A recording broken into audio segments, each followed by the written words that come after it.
नमस्कार दोस्तों, मैं हूं आपकी अपनी प्राची अधिकारी। ये घटना है बिहार की। 3 से 4 दिन हो चुके हैं।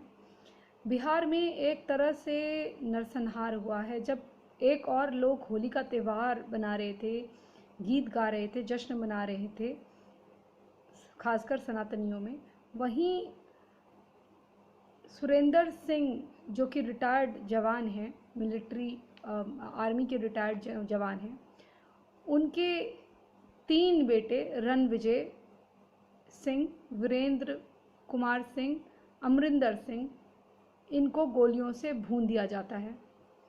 साथ में जो इनका भतीजा था, इनका जो चौथा बेटा था संजय, क्योंकि वो किसी मुकदमे या छोटी मोटी लड़ाई या बहस के चक्कर में जेल में बंद था, इसलिए वो बच जाता है, वरना उसे भी गोलियों से भून दिया जाता और पिता का बुढ़ापे का एक लौता सहारा भी खत्म हो जाता।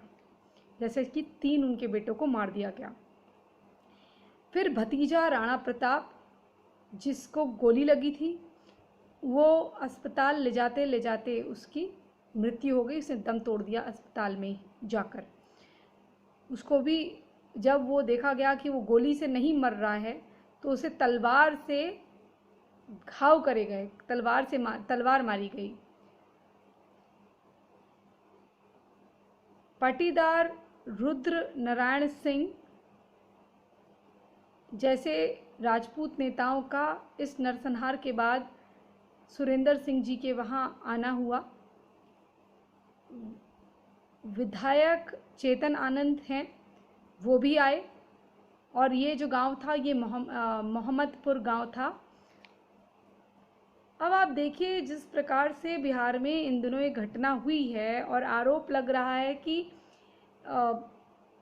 एक नेता हैं, या उनको ये कहा जा रहा है कि वहाँ पर इनको बीजेपी से इनका कनेक्शन जोड़ा जा रहा है, परवीन झा का।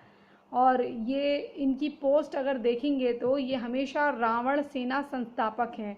तो मैं दोस्तों एक बात ये कहना चाहती हूँ, अगर आप लोग किसी गलतफहमी का शिकार हैं तो इससे पहले ही बता दूँ, कभी कभी कुछ लोग जिस पार्टी की हवा होती है उस और सत्ता का रुख देखकर, वज़न देखकर उस और मुड़ जाते हैं, या अपने आप को वो दिखाने की कोशिश करते हैं। लेकिन अगर आप परवीन झा की पोस्ट पढ़ेंगे ट्विटर पे, तो आपको पता चल जाएगा कि यह आदमी भाजपा का हो ही नहीं सकता, क्योंकि जिस प्रकार से इसकी एक कम्युनिस्ट मानसिकता है। मैं यहाँ पर पार्टी या किसी चीज़ को लोगों की जान से ऊपर नहीं रख रही हूँ, लेकिन जो मैंने समझा है मैं वो बता रही हूँ। कई बार मैंने भारतीय जनता पार्टी की आलोचना करी है जहाँ पर करनी होती है, लेकिन यहाँ पर जो देखा जा रहा है ये गंदी पॉलिटिक्स खेली जा रही है। और मैं तो ये कह रही हूँ कि ये जो करवाया गया है, ये नीतीश कुमार की गवर्नमेंट को एकदम से बदनाम करने के लिए कराया गया है। और इस तरह का नीच काम केवल अनपढ़ गंवार तेजस्वी यादव और तेजप्रताप यादव ही करवा सकते हैं, ये मेरा दिल कहता है। क्योंकि अगर भारतीय जनता पार्टी का कोई सच में नेता होता, पहली बात वह कभी रावण का महिमा मंडन नहीं करता। जिस प्रकार से ये परवीन झा रावण सेना का संस्थापक है और ये कहता है कि तुम्हारी औकात क्या है, तुम राम को क्या मारोगे, तुम पहले रावण ही से बच जाओ, ये जो इस प्रकार की बातें लिखता है, और जय रावण इस प्रकार से लिखता है। मैंने आज तक जो देखा है भारतीय जनता पार्टी के इतिहास में, कभी भी किसी ने ऐसा नहीं कहा। और भारतीय जनता पार्टी का जो सपोर्टर होता है या जो उसकी विचारधारा को जानता है, वो इस प्रकार की बातें कभी कर ही नहीं सकता। ये इस तरह की लाल झंडे वाली बातें करने वाला अगर आपके साथ खड़ा भी हो जाए, तो वो हो सकता है कि नाम के लिए, केवल आपके अपनी रिश्तेदारी में किसी का फ़ायदा उठाने के लिए साथ में खड़ा हो, कि उनके रसूख को इस्तेमाल करें। लेकिन अगर उसको ये कह देना कि भारतीय जनता पार्टी का है, ऐसे तो आप भारतीय जनता पार्टी के उसमें मिस कॉल दे दीजिए सदस्यता वाले में, तो ऐसे तो आप भी सदस्य आज हो जाएंगे, आपके पास भी नंबर आ जाएगा। तो इस प्रकार से उलझुल बातें करके एक नरसंहार को किसी पार्टी से जोड़ देना ये अच्छी बात नहीं है। लेकिन हाँ, इसमें जो एक गहरी चाल नज़र आ रही है वो ये कि किस तरह से बिहार को अस्थिर करा जाए। और ये बिहार में जो नरसंहार हुआ है इससे जातिवादी खाई पैदा हो रही है, क्योंकि सुरेंद्र सिंह जी जब रो रहे थे, उनको जब आश्वासन दिया जा रहा था, सोच सकते हैं किसी के 3 लड़के मर गए हों 4 लड़कों में से, और जब घर में बैठे बैठे जवान भतीजे की लाश आ रही हो और वो व्यक्ति ये कह रहा हो कि मेरे 3 बच्चों को मैं बुढ़ापे में अग्नि दे रहा हूँ, मेरे बच्चों ने मुझे अग्नि देना था, मुझे उनको अग्नि देना पड़ रहा है, एक बाप को अपने जवान बच्चे को अग्नि देनी पड़े, तो इससे बड़ी दुख की बात क्या हो सकती है, ये सोचिए आप। और साथ ही साथ वो ये कह रहे हैं कि मेरा चौथा लड़का अच्छा हुआ जेल में था, नहीं तो उसको भी मार देते, और मैं यहाँ बैठा हुआ हूँ, मेरे भतीजे की लाश आ रही है, वो रो रहे हैं, मतलब खून की होली खेली गई है।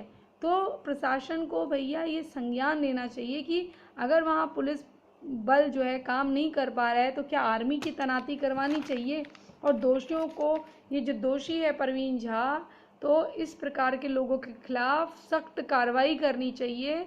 ऐसे लोगों को बिना एक भी पल वेस्ट करे, जिसने भी कत्ल करा है, अगर प्रवीण झा का नाम है या जो भी पकड़ा जाता है, भाई उसे फांसी से कम सज़ा ना दी जाए। अगर कोई भी व्यक्ति किसी व्यक्ति की मौत का जिम्मेदार है और वो उसने एक नरसंहार या किसी को मारा है, छोटी मोटी बात में या किसी भी बात में मारा है, कानून अपने हाथ में लिया है। देखिए सेल्फ डिफेंस अलग होता है कि किसी लड़की की कोई इज्जत लूट रहा है, कुछ कर रहा है, लेकिन उस चीज़ को झूठा बना के करना वो चीज़ गलत है। लेकिन यहाँ पर तो एक नरसंहार हुआ है, एक घर के 4-5 सदस्य को मौत के घाट उतारा गया है, इसकी सज़ा इनको मिलनी चाहिए। पांचवा, जो 5वें थे, सॉरी मैं ये बताना भूल गई आपको, पट्टीदार रुद्र नारायण जो थे, उनको भी शायद ये इनके पिता हैं या भाई हैं, इनको भी गोली लगी है, ये भी इनकी भी शायद मृत्यु हुई है, मैं इस नाम में थोड़ा कंफ्यूज हूँ, ये इनकी भी मृत्यु हुई है शायद। तो ये जो भी नरसंहार हुआ है, इस नरसंहार में जो पीड़ित परिवार है सुरेंद्र सिंह जी का, जिन्होंने मिलिट्री में, आर्मी में अपनी सेवा दी है इतने साल, उनके साथ, एक रिटायर्ड सैनिक के साथ, तो क्या किसी आम नागरिक के साथ भी ऐसा नहीं होना चाहिए। लेकिन आप ये सोचिए ना, इतने साल मिलिट्री में काम करने के बाद, आर्मी में काम करने के बाद, जम्मू कश्मीर में तैनात होने के बाद, आरआर कहा जाता है उसे, आरआर बॉर्डर मतलब मिलिट्री में जाने के बाद एक ना एक बार आरआर के बॉर्डर में तैनाती होती है।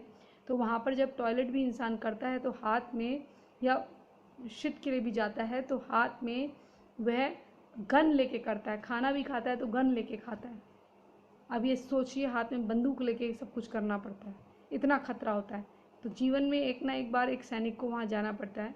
अब आप सोच लीजिए, इतना करने के बाद अगर आदमी को अपने जवान बच्चों की मौत देखनी पड़े, ये किस प्रकार के लोग हैं भाई। अगर तुम किसी से चिढ़ते भी हो, अगर कोई मिलिट्री वाला है, आर्मी वाला है, ये तो देखो ना देश के लिए कितना काम करके आया है। इस प्रकार से मत करो, ये अच्छी चीज़ें नहीं हैं। बुरे काम का यहाँ हिसाब नहीं भी होगा ना, तो वहाँ हिसाब हो जाएगा, और सब नर्क स्वर्ग यही है। जीवन को अपने अपने कर्मों से अपने आने वाले भविष्य को खराब मत करो, और आरोप प्रत्यारोप लगा के लोग राजनीति ना खेलें। जो पीड़ित परिवार है उसको इंसाफ मिले, यही मेरी प्रशासन से मांग है। और मैं नीतीश कुमार जी को ये संदेश देना चाहूँगी कि आप ये देखिए कि इस दंगे से कोई, इस चीज़ को करके कोई खाई तो नहीं खोद रहा है और बर्बादी का कारण ना बने ये। इसलिए आपको बहुत गंभीरतापूर्वक प्रशासन में बदलाव लाने की आवश्यकता है। कोई ऐसा तो नहीं है जो आप प्रशासन में बैठ के किसी पार्टी की मदद कर रहा हो और किसी और का गुर्गा बन के काम कर रहा हो। जैसे योगी सरकार में भी कई लोग अभी तक मुलायम सिंह यादव गैंग के लिए काम करते हैं। वैसे ही इसी संदेश के साथ, इसी सुझाव के साथ कि आप बिहार की मधुबनी में मोहम्मदपुर गांव जो है, वहाँ की घटना है, और मैं आशा करती हूँ मधुबनी की जो पुलिस है मोहम्मदपुर की, वो कड़े से कड़े कदम उठाएगी और पीड़ित परिवार को न्याय देगी। अपेक्षा तो ऐसी है, बिहार पुलिस को बदनाम मत करिएगा, न्याय दिलाइएगा। जय जय हिंद, जय जय भारत, वंदे मातरम। भगवान सबकी रक्षा करें।